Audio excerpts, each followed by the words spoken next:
Oh, there you are, YouTube. Doodle doodle doodle doodle doo. Subscribe if you're interested, but also no pressure. Hey, I was thinking we might do one of them random rankings. Let's go to my movie collection behind me and pick out 3 movies at random and rank those movies based on whatever criteria we come up with. I'll rank them here in the video, but if you'd like to rank them in the comments below, please feel free to do so. Let's get to picking some cinema. You know, I almost thought, why don't we do 3 movies that are next to one another? But let's not do that and see what happens when we pick this film and then also this film here and then maybe one. Okay, let's go over here. Let's see what this brings us. Oh. Hello. Oh wait, this isn't even a real movie. The Story of Star Wars. This is like a special feature sort of thing. So we got to pick a new one. It's like yeah, I don't know, special features on the Star Wars. So we'll do this. If I've seen it, which I haven't yet. The Pale Rider. Tell me what you think of it. So we're gonna grab right here. Oh my. Let's see what this is. I feel like I pull this one all the time, but that's okay. That's okay. Interesting. Okay.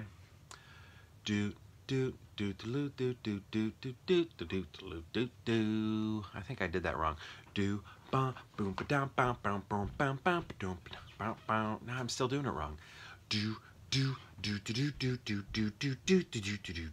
I think I'm going too quick to the end.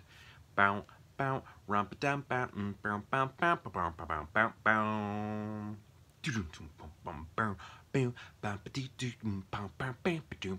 All right, I didn't see Axel Foley. I still want to see that movie. But what do we got right here? I honestly can't remember where we left off on this. So anytime I have a box set like this or a packaging of multiple movies, I rank them in order. So I'll rank them like, you know, first I'll do Beverly Hills Cop, and then once I've done that one, if I pull this again, I'll do Beverly Hills Cop 2. And if I pull it, then I'll do this one, and then I'll do the third one. So, oh gosh, I just realized the cover here is the 3rd movie. See the roller coasters? Ugh. I don't like Beverly Hills Cop 3, and unfortunately, because it's so bad, it's the one that I remember the most. But we're going to do Beverly Hills Cop 1, which is a great movie. My dad loved Beverly Hills Cop. He introduced it to me. Thought Eddie Murphy was one of the funniest guys in the world. So I was watching a lot of Eddie Murphy as a child. Mostly these, though. I feel like, well, what is that? 48 hours and another 48 hours. I guess I watched those. I feel like I watched those at my aunt's house, though. But anyway, Eddie Murphy, when I was a little kid, like I'm talking preschool age, he was on top of the world. He was owning the, you know, HBO and stuff like that. He was all over the television. People were renting his movies. But yeah, I haven't seen Axel Foley yet, but you know, I've heard kind of like, yeah, it's pretty good, you know, that's fine. Yeah, you know, you might like it. So I do want to see it. But yeah, Beverly Hills Cop 1, good, classic. I'm trying to remember specific details about it right now, which I'm having a little bit of trouble coming up with, honestly. But I just, you know, I actually remember that Chris Rock joke where he's talking about the leather suits that, and I think it's the first one, where Axel Foley's seeing these dudes and there's people, I don't know, maybe I can't remember if they're men or not actually, but he's seeing these guys like walking down the street wearing like all leather, and he's laughing at them in his funny laugh. I don't know, I used to do it all the time as a kid. I can't even make that sound anymore.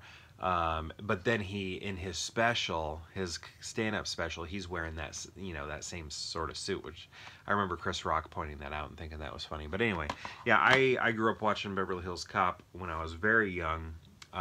You know, I've seen it a handful of times as an adult also. But oddly, the third one is the one I remember the most because it's the one I despise the most. I just don't like it. I don't like it, and unfortunately, because of that, it's the one that sticks out in my head. But we're ranking the first one. Next, we have, wait for it, Babe, Pig in the City? No, Babe, just Babe. I don't know if I've ever ranked this one. I think this is the first time ranking. I think it's always funny when Babe incorrectly uses the word obliged. Doesn't he say, like, and if you just, like, move over to the left, I'd be very much obliged. Obliged? What? Obliged doesn't mean, like, I'd be very thankful. I'd be very obliged. Doesn't mean that. Isn't that what, am I wrong in that? Isn't that what he says in this? I think he says, I'd be very much obliged. I'd be very, but in a manner where he's meaning, I'd be very grateful. I'd be very thankful. I don't, like, he's using that word wrong. Is that right? I don't know. I mean, maybe there's more to it. I'd be very much obliged to give you thanks. Maybe that's what, I can't remember, but I'm pretty sure he's using the word obliged wrong in this movie. Yeah, going back and watching this, you know, the mouth movements are not, you know, as good. This was nominated for Best Picture. Best Picture. Isn't that awesome? I just think this is one of the coolest, most unique Best Picture nominees out there. This just took the world by storm. People were loving it, going to see it. Rated G. I mean, how often do you get a rated G Best Picture winner? Not very often. So very cool that this was nominated for Best Picture. And then we had what's his name? Oliver Cromwell. James Cromwell. We had James Cromwell. Who's Oliver Cromwell? Is that like isn't that a prime minister of like the UK or something? British Prime Minister, but Oliver Cromwell. I think that's right. I think, yeah, one of my college buddies was always writing papers on Oliver Cromwell. He was a historian. But anyway, James Cromwell, who, speaking of the Brits, played Prince, gosh, he's dead. I can't remember his name. The Queen Elizabeth's husband. Prince... I can't remember. Matt Smith played him in the TV show The Crown. What the heck is that guy's name? I love the British monarchs, but that's not coming to me right now. But he played him in The Queen. But anyway, he's in this. He has that one line, and I'm pretty sure he was nominated for like Best Actor, Supporting Actor or something, and all he did was say, "That'll do, pig." Isn't that awesome? I don't know. Sometimes I think stuff like that is cool.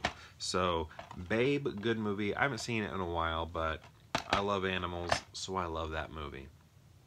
I was not into the sequel, though, Babe, Pig in the City. I remember my grandma bought that, you know, for all the grandkids to watch when we were coming over, and yeah, just didn't quite work. I don't like a lot of those animal sequels. Same thing with like Homeward Bound in San Francisco or something like that. No thank you. No thank you. I'm pretty sure I saw that in the theater too. I know I saw Homeward Bound, the first one, in the theater, and I'm pretty sure I saw the second one. Here's the thing, what I remember most walking away from that movie as a kid was that Shadow had a different voice. And since Shadow had a different voice, I was not about that movie. Next, we have A Day in Real Life. You think this is a Thanksgiving movie? Think again. Or think again. It could be a Thanksgiving movie. It's not mentioned whether it is or is not a Thanksgiving movie. Very much feels like a Thanksgiving movie. The family's getting together like it's a Thanksgiving movie. Someone's bringing a significant other to meet the family like it's a Thanksgiving movie. So much of this movie feels like a Thanksgiving movie. To where people just say it's a Thanksgiving movie, even though it's not explicitly said that this is a Thanksgiving movie. There's all sorts of fun, great things happening in this. Steve Carell is doing wonderful things. It's cozy, and Dane Cook is in it, and that's kind of strange because, like, Dane Cook, what? And then, what's her name? Binoche is in this, Juliette Binoche. What's his name? John Mahoney, you know him from, Baby, I Hear the Blues A Callin', Tossed Salads and Scrambled Eggs. I believe he's passed away now, but, you know, he was on Frasier Crane. He was Frasier and Miles' dad. Emily Blunt's in this movie. Oh, yeah. Emily Blunt's great in this. And the cool thing is, Emily Blunt married Jim Halpert, and this guy right here is Jim Halpert's boss, right? So, here's the thing. What's their name? Like, they're playing the piano. Pig nose. Pig nose. Pig face. Pig nose. I don't know, but anyway, Emily Blunt in this movie's history was, I guess, considered unattractive to everybody, and they had a name for her, a nickname, and it was either Pig Nose or Pig Face or something like that, and they're like singing a song about her, and everybody's getting into it, but in the end, like when they finally see her at this bar, it turns out she's like a bombshell now, and they're like, oh dang, we used to call this girl Pig Nose, but look at her now, it's like, oh dang, she is fine. So I always love that part. And sometimes I kind of get this movie mixed up a little bit with The Family Stone, because there's that bar scene also in The Family Stone, and there's the bar scene in this movie, and sometimes I want to blend them together, and I'm kind of trying to figure out, like, how does Carrie Bradshaw fit into this movie, but Carrie Bradshaw's not in this movie. You know, Sarah Jessica Parker is not in this movie. She is in, instead, she's in The Family Stone, which is another great movie. But, you know, sometimes with those scenes, they kind of blend a little bit. And The Family Stone's a Christmas movie. So Family Stone's a Christmas movie where you have a sibling bringing over a significant other, and then, oh man, I'm about to give some stuff away. Bringing over a significant other, and then it turns out that the sibling ends up liking and having more in common with the significant other than the original person who brought her in, and then things end up working out. Spoilers, between the other sibling and the significant other that was brought in to the family by someone else. So when that all happens, chaos reigns, and it's fun. So those movies are very similar, very similar. So how are we going to rank these? You know, I really do love Dan in Real Life, but Babe, I mean, that's a classic. And I'm doing the first Beverly Hills movie here. Ooh, not Beverly Hills 3. We're doing Beverly Hills 1. So what are we gonna do? You know, honestly, all three of these could be one. All three, depending on the day. So I don't know what I'm gonna do here. It is fall. Well, it's not fall. It's cooling down. Today was actually a hot day. We've had a couple cool days though, so I'm kind of in a fall mindset. I mean, I'm already watching horror films, and it's not even October. I mean, I like horror all year round, but here's the thing: like, I'm kind of like getting deep into the horror films. So I don't know. Right now, I'm feeling this. So this is kind of like a more of the vibe I'm in ranking. The criteria is the vibe I'm in, which is me thinking about fall.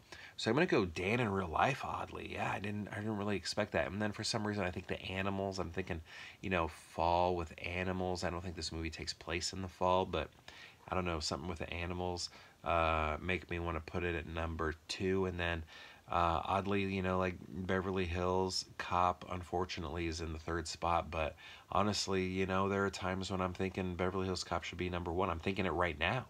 I'm thinking it right now that Beverly Hills Cop should be number 1, but I'm going to put it number 3 today, but not every day.